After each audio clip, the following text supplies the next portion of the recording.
May the force be with you is a phrase used to wish a person well to overcome a challenge. The invitation in this podcast, May the life force be with you, is to explore what it means to truly feel alive, to appreciate the physical, emotional, and spiritual connection to our energy, and finally to understand how this impacts who you are and all that you do. May this conversation inspire you to thrive. Well, do you know what's an interesting life force conversation? I've got my ayahuasca retreat in 3 weeks' time. Wow. So we need to have a post-ayahuasca catch-up. Yeah. And see what that entails. I am curious. Yeah, she's quite a medicine. So I hear. I've never taken ayahuasca. Yeah. Do you know, it's interesting. I was speaking to someone yesterday. He's a financial advisor, and he was saying around the fact that, oh, maybe I shouldn't share this, but you know, the psychedelic industry, is it legal or not? Yeah. Like, should he be working with someone that is in that industry? Because in some states it is plants. It's plant medicine, and then in other areas it's not considered legal, and there's this kind of like dark connotation behind it. But actually, from my experience, because I have tried microdosing and I love it, I really do. I don't drink alcohol. I don't do any of that side of things. That didn't work for me. But I do it to open my mind, to put more good things in. I don't do it to dumb down. I do it to be curious, to feel and see more and not less. So that's kind of my reason behind it. And for me, I don't understand why some things are considered legal and some things are considered not. It's quite arbitrary. I struggle with plants being illegal. Yeah, like, I think that's what I'm trying to say. I have a problem with plants being illegal. I feel like the plant was here first. We don't have a right. But it's plant medicine. It's medicine. It was there for a reason. I struggle with plants effects being that it has on us are undeniable, right? That they have an impact. It's your intention and your use behind it that's important, I think. And you can abuse anything. You can abuse anything, and things that are legal are very abused. They're the most abused. Yeah. My view of alcohol is that alcohol is a shadow medicine, actually. That it's the shadow medicine of plants, and so, and you know, because it is a medicine that helps the expression of shadow, which is the deep subconscious, you know, it's actually quite a serious medicine that is being deeply abused around the world. And I just also have this thing like, why does somebody else have the right to tell me what plants I ingest and what plants I don't? And actually, I'm really strict with plant medicine. So, like, I am, you know, quite old school about it in the sense that I will only ever take a medicine if it calls me. I'll never take a medicine if I'm not really sure that I'm going to take the medicine. But nobody else gets. I don't think anybody else should get to decide that for me. And at the same time, I also see a lot of misuse of plant medicine, as well as misuse of alcohol. I see a lot of misuse. But also massive misuse of Western medicine and pharma. Oh, like that. This is where I find like I spend a lot of time in the US and in states where plant-based highs are legal. Yeah. And I use the word highs because that is how it makes you feel. They're not the depressants. They're the antidepressants, right? And to me, they are the best antidepressants. So the psilocybin, the gummies, the edibles, those kind of things. They don't put you in low state energy. They make you giggly, fun, and happy and smiley. Like, why is that a bad thing? You know. But the thing that I find the sort of the difference in acceptance of those things is that they're, you know, a gummy is seen as being, oof, it's a bit controversial and there's something wrong with that. But taking, you know, all of the medication and the pharmaceutical ads that you see over there, you know, and people take them like Smarties, like they eat them all day long because it's a quick fix and it's a pill for an ill. But actually the side effects are huge. The impact on your body is enormous. And they're not side effects, they are effects. So you might have dumbed down whatever the pain or illness was that you were initially trying to solve, but then you give yourself something else, and it's a never-ending patchwork or elastoplast that keeps going on to solve lots of different things. Whereas I personally believe in plant-based, I believe in natural, where applicable. There is a very good place for Western medicine when it needs to be. Absolutely not bashing it. I mean, over-the-counter stuff that is not really doing what it says it does. But mindset bloody starts there. So my feeling is that if it suppresses, it's not medicine. Mm-hmm. Because medicine is meant to express. It's meant to help you express. Mm-hmm. I don't even think it's meant to help you heal. Right. I think it's meant to help you feel.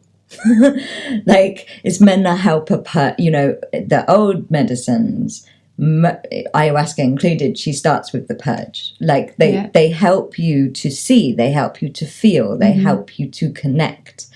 Anything that disconnects you, therefore, to me, is not medicine. But it's interesting that you've brought this up, because I actually have been on this crazy journey this last 10 days of trying to heal, well, what I thought was conjunctivitis. And so and I've had this whole so actually it's a really, really interesting journey, because so how I always do illness is I always holistic, I always meet the illness, I always work with the illness, and usually I can get something out of my system in 48 hours. So normally I can be fine in 48 hours, because my tendency is why is this getting my attention? What's going on? Yeah. What am I learning? And I actually started, so I got this sore eye, and I think at first I thought, oh, there's something in it, and I washed it. And then I woke up and I thought I had hay fever, because it was my eyes were itchy and streaming. And I actually went on to one of the workshops I was running for Japanese people, and I was like, I've got hay fever, I'm really sorry. And then this course that I'm doing is on connection, and I demonstrated a type of connection called downloading, where you get loads of information, and in the download the message after me just saying it's hay fever was this isn't hay fever, this is not hay fever, and this is what's going to happen, and you need to work on these wounds. I basically got a whole download about what was going on in my eyes publicly on screen, and so I just shared everything that was coming, and then I went in to do the work, and one of the things that was said in that download is it will be done by Wednesday. And this was Monday, so I thought, fine, it's going to be 2 days and I'm going to deep dive. And but it meant a week on Wednesday. Yeah. So, the next day I really deep dived, and actually it was really hard, because, your eyes, when you're actually listening, when your eyes are in distress, they're so connected to you vulnerably, and sexual energy and life force energy, and suddenly I'm in this healing journey that was taking me to pre-verbal trauma and blind faith patterns. Faith. all crazy stuff, and by the first Wednesday I am not better, and I'm okay, and it felt like I was just getting back in the ring with my own shadow, back in the ring with my own shadow, back in the ring with my own shadow. And then after 8 days of natural medicines, propolis. I was like exhausted by this, and the actual shadow that I needed to hit was the fact that like I really reject my own weakness, and that, I was really not coping with the fact that like I wasn't shifting this and I wasn't moving it. And so then I had to like meet and accept that. And then I was like, right, that's it. I'm going mainstream. This is an antibiotics thing. I need antibiotics. And antibiotics didn't work. So like I had 2 more days of like trying to heal it with like drops every 2 hours with antibiotics, and that wasn't working. And people started saying to me in many different contexts, there's an eye hospital in Brighton, there's an eye hospital. And so I was like, on the next Wednesday, I woke up and I was like, I need to go to the eye hospital. And I went, and they looked at it, and there was a tiny bit of microplastic in my eye. Oh my goodness. Yeah. And so that's why it wasn't healing, because there was like a microplastic in my eye. And, literally they removed it, and within hours, I went from being so weak and so unwell to being so much better. And obviously I'm so grateful for modern medicine in that setting, for being able to have the dye and the machines and everything that they needed to do to dig it out of my eye. And I now have deep empathy for fish. The microplastic problem. But what I was thinking about as I lay awake last night was that, I could have just got the guidance that I had something in my eye and I needed to go to hospital. But then I wouldn't have had the healing journey that I've had. Like, I needed to clear all of that stuff around blind faith and pre-verbal trauma. Like this piece of, and the final kind of breakthrough moment was I was like, all of those patterns I've just cleared, they are patterns that cause me to lose life force energy, and patterns where I do a little bit of lying I react out of them, and it causes me to be a bit fake and a bit plastic. And I was like, oh my God, the plastic is just released from me.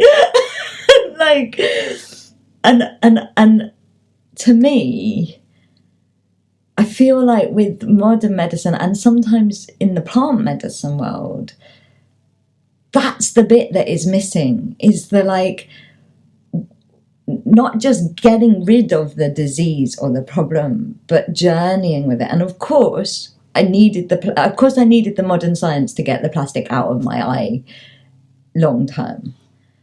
But I'm so grateful, in spite of how hard those days were, that I had them. Focus something else. And that I did I feel like the first thing you should always do is the holistic work.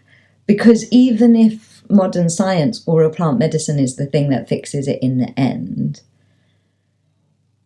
if we don't make change, so what I'm hearing or taking from what you're sharing is that it created change in you. Yeah. You use that as an opportunity to step back a little bit and to question some things that were coming up for you, but importantly, to make the change so that it won't happen again. Or if it does, you get the end result quicker because it's familiar, you know how to solve it, and you know how to relieve that from your body. And I feel like we don't get sick for no reason. Never. Even when it's a foreign body, there's always a reason. There's an alignment in it. There's meaning to it. And I feel like our modern day society cuts out the connection that you're meant 100%. To have with the sickness. Yeah. And the connection the conversation that you're meant to have, and the, when something is, I was so fevery that I was in a state of purge. There is, especially with, some of the deeper winds I was working with, I don't think I could have done them if I wasn't, like the weakness one. I wouldn't have been able to connect to it if I wasn't weak, because I was so rejecting of that side of myself. It was only but when you're sitting with it, you're sitting with you're it, like, I need to see, and your body's bringing it up, and it's like, and I modern medicine cuts that out so quickly, and is like straight to the like solution. But then we don't learn a new way of being as a result of that. If when we get sick, we get the snivels, we get the the colds or whatever, people say, oh, it's just I'm a bit run down. Oh, I just needed a couple of good night's sleep. And not like, what am I purging? Oh, no, not what am I purging, what am I letting go in all of this, but also, well, how do I learn from this and not get myself into this state that triggers all of those things again? And you got to have the awareness first and foremost, and then you got to do the healing work, and then you learn how that can pattern. I use this? Like if it's happening, you can work with it. Particularly if it's happening frequently. If someone has a persistent something, there's usually a reason why there needs to be some discovery on that. Why it's getting your attention. Yeah. And what is going on? And that's, you come back to the metaphor when you said I had to work on my blind faith. That's why I went to your eye. I had to work on my blind faith. No, I did. Like, I had to love work the way the on my universe blind. works, don't you? I know. And then I had to also work on the part of me that was being plastic and not being fully, to me, plastic is like when you're not fully honouring your life. Like this whole journey was like looking at from the pre-verbal trauma where I was like just throwing my life force everywhere and collapsing my life force because of this trauma, to blind faith that was taking me out of alignment and causing me to lose life force energy, to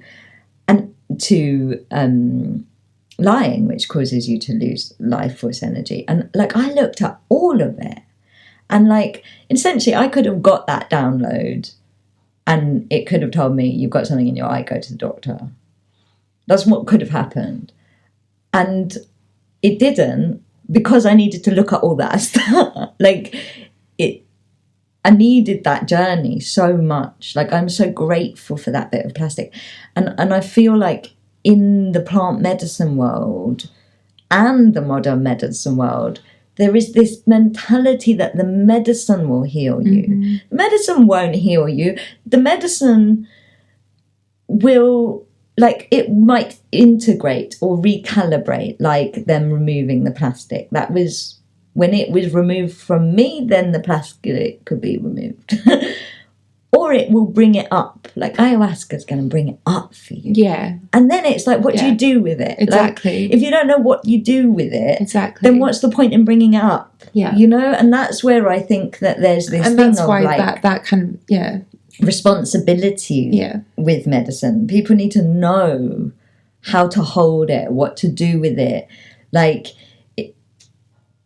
had those traumas come up and I didn't know how to deal with them, then that's when you get people in plant medicine casualty, and in psychosis or in grandiose or in, because the space holder hasn't guided them properly through. Yeah.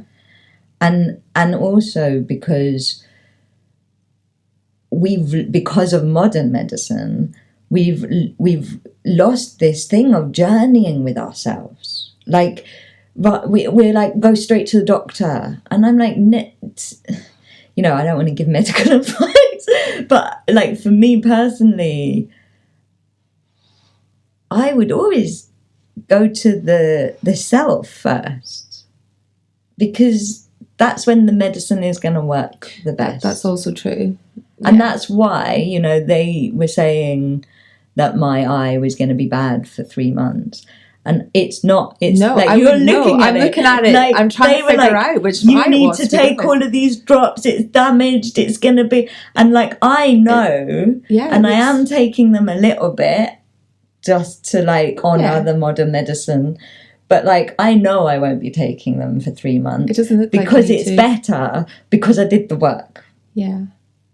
And this is yeah, this is the bit I think that, like, so I know you won't miss this, but so many people miss this when they take medicine, is the medicine is going to bring up something for you to work on. Mm-hmm.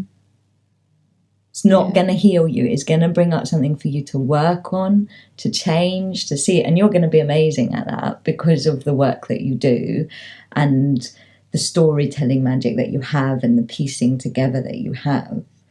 But that's what she's going to do. She's going to bring up what you need to shift.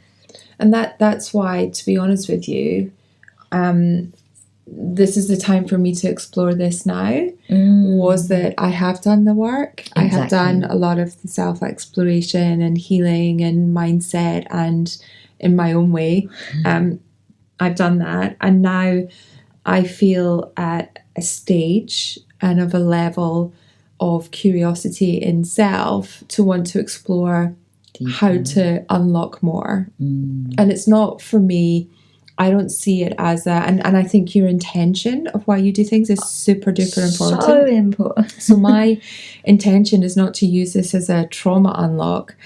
My intention of this is, and it's wow, what if we blow the doors off? You know, what if we make everything bigger and brighter and more wondrous and more curious? So I'm doing it for more reasons, not the kind of like, oh, I'm going to burrow down deep. And of course, part of that journey is that first purge, which is letting some of that go. There's a lot of letting ego go that we all have. There's a lot which you can't do if you're still fighting with it. And she might take you deep. Yeah, you know, like she's might be something that's going to take you to what you But I'm need. ready to accept that, to embrace that and not fight that, which I felt. Because you've got the tools. Yeah. Because you've got the tools, because you're not going to her like, fix me, give me a new path, make this better, make me shiny. You're like, going to let's go have some fun. Yeah. And you're going to her being like, I want this. And that's when, so like the biggest, most beautiful plant medicine experience story I think I ever had was I got called to Santa Maria, which is marijuana. And I hate marijuana. Like, I hate being stoned. It makes me so paranoid. And I just don't like it. I never liked it. I can't do it. It makes me nuts. And I got called and I was like, I want to do Santa Maria. And so, like, we're in this massive circle in Ibiza and they're singing the already Santa sounds great. Maria song. I know you know it. They're singing the Santa Maria songs and they're passing these massive spliffs round. And, like, every 3 people you have to have a toke on this spliff. And, like, everybody else is, like, trying to get as much as possible. And I'm, like, trying to take as little as possible because I'm like, please don't get too stoned. And as I was getting more and more stoned, I could feel my connection shutting down. And I was like, that's so weird. Why? I thought that, like, the medicines were meant to open you. And then the spirit of Santa Maria stepped forward and she was like, this is why I've brought you to this ceremony. She was like, the plant medicines are armbands for swimming. If you put armbands on somebody that cannot swim, it will aid them to swim. If you put armbands on somebody that can swim, it will restrict their swimming. What you need to tell people is that all of the plant medicines are teaching some form of swimming and that they need to learn to swim by themselves and not rely on the medicine to keep on swimming. And, like, I was like, that's so profound. Can I stop being stoned now? But, like, and then I was really stoned for ages and I was like, okay. But, like, for me, that was, like, the most important message about plant medicine. It's like, that's how, to me, that's how to work with them. It's like, let ayahuasca teach you how to swim in this. Like, she's amazing for swimming in greatness because she's like the queen, you know, like, get her to teach you how to swim in that. But she is teaching you to swim as opposed to you being dependent on her. Yeah. Do you see what I mean? 100%. And that, I think, is the fundamental Yeah. difference between people with any plant medicine or any medicine having a holistic journey with it, or a codependent journey. Yeah, that's where I go in terms of that reliance and then addiction, and then that becomes abuse, right, when you're not using it for the right reasons, and it's not helping. It then is a prop, which means you're not continuing your journey, you're not growing, you're not thriving, you're using it to top up your life force rather than create more. You're giving your power, your life force to it. Yeah. As a because I couldn't do that. I can only do it if I'm supported you're by putting this. your life force and your power in that, rather than like riding the wave of your life force, which the plant is showing you. Or the illness, like that's the other thing. Yeah. It's not just the plant. The illness can be the medicine itself. And I think that's where we get so, everybody's got a different way of living, and I don't want to give all medicine advice, but I would like to live in a world where everybody rode illness and medicine a little bit more from a place of power and listening. Well, taking ownership for your own life force. That's what that is. That's not handing it over to a doctor. Handing it over to a doctor is no better or worse than handing over to a whiskey bottle or a drug dealer. It's the same transference of power. That you're giving to somebody else, because your trust is in that they'll fix you, as opposed to that you actually have the power to fix yourself. Often, not always. As you say, you needed someone to help get that plastic out your eye, but often, we have the power in ourselves. What is your intention for ayahuasca? My intention is to enjoy it. Love it. To live with to embrace what comes up and experience it, to go in with curiosity. And when someone's asked me that before, I've said that I'm ready to crack open and let more of the good stuff in. I love it. I can't wait to hear about where she takes you. Let's have a chat about it. We hope this conversation has topped up your life force energy. If it has, then please help us spread the life force. Like, share, subscribe, all of that. And may the life force be with all of us.